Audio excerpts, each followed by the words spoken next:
Do you know when your residence card expires? If you can't answer that right away, please watch this video to the end. Even if you've lived in Japan for years without any problems, leaving your visa renewal until the last minute can still lead to serious trouble. "I didn't know" is not an excuse. That's how Japan's residence rules work. Right now, the Japanese government is cracking down on illegal stays. In 2025, the Immigration Services Agency announced the Zero Illegal Residence Plan for Public Safety and Security.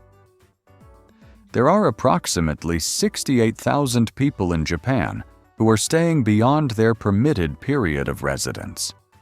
Compared to the United States or other countries, that number might seem small. But the Japanese government does not see it as a small problem. And this isn't just an issue for people who are staying illegally. It affects many foreign residents living in Japan legally too. Because the stricter the checks become, the less room there is for "I didn't know," "I forgot," or "I was going to do it later." In this video, we'll talk about 4 important things foreign residents in Japan often overlook, and what can happen if you leave them unchecked. This isn't a complicated legal lecture. It's practical information you can start checking tomorrow to live in Japan with peace of mind. One thing before we begin. This video is not legal advice. For your specific situation, please consult the Immigration Services Agency, an administrative scrivener, or a lawyer. 1. Overstaying is not a small mistake. First, check the expiration date on your residence card. More precisely, check the period of stay printed on the card. When you're living in Japan, it is easy to get caught up in daily life and put off checking your expiration date. Just a few days over should be fine. "I was planning to renew it. I was too busy and forgot." Even if that is how you feel, going even one day past your period of stay means you're overstaying.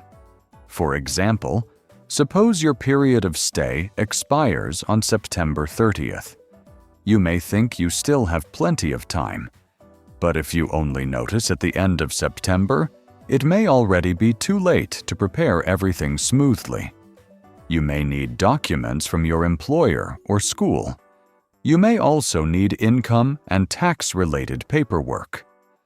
Some documents cannot be prepared by yourself.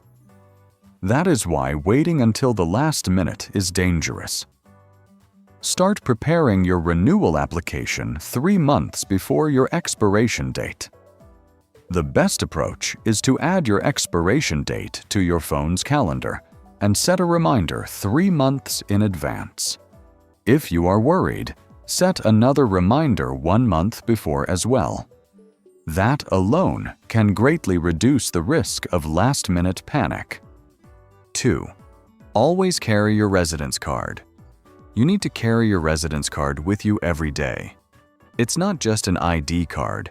It is an important card that shows you are legally staying in Japan. Even if you are only going to a nearby supermarket or convenience store, do not leave it at home. Under Japan's Immigration Control Act, if a police officer or immigration officer asks to see your residence card, you are required to show it on the spot. "I left it at home" is not an acceptable excuse. If you are not carrying your residence card, you may face a fine of up to 200,000 yen. A photo on your phone or a photocopy is not enough. You need the actual card. Even if you have your passport, it is not a substitute for your residence card.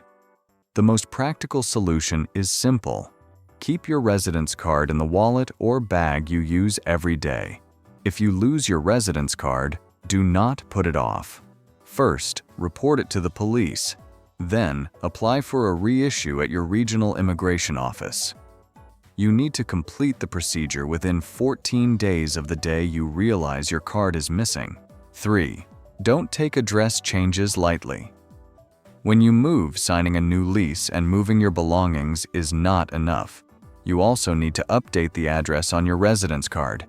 This procedure must be completed within 14 days of your move. Bring your residence card to your local municipal office.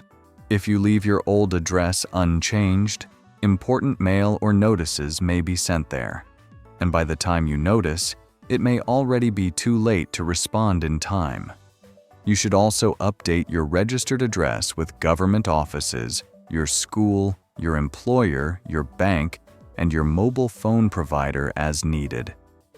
It is easy to tell yourself, "I'll do it later," and then forget entirely. When you move, take care of this before you even unpack. 4. Checks to avoid illegal work. Next, let's talk about work and part-time jobs. Just because you live in Japan does not mean you can work any job freely. Depending on your status of residence, there are jobs you are allowed to do and jobs you are not allowed to do.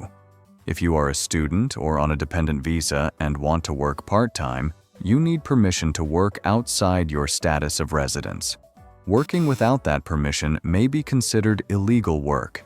Even if you have permission, there is still a limit on how many hours you can work. In principle, the limit is 28 hours per week.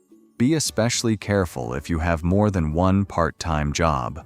For example, if you work 15 hours a week at a convenience store and 15 hours a week at a restaurant, that adds up to 30 hours. I'm within 28 hours at each individual job is not a valid reason. What matters is your total working time. Another thing to watch out for is how you count your shifts. Some people think, "I'll work extra this week and work less next week." But this is not a monthly average rule. You need to stay within 28 hours in any 1-week period. So check your total hours before you confirm your shifts. My manager said it's fine. My friends do it too. It's fine as long as no one finds out. Thinking this way is dangerous. Illegal work does not only affect the worker, it can also create problems for the employer. Keep a record of your working hours in your phone's notes or calendar.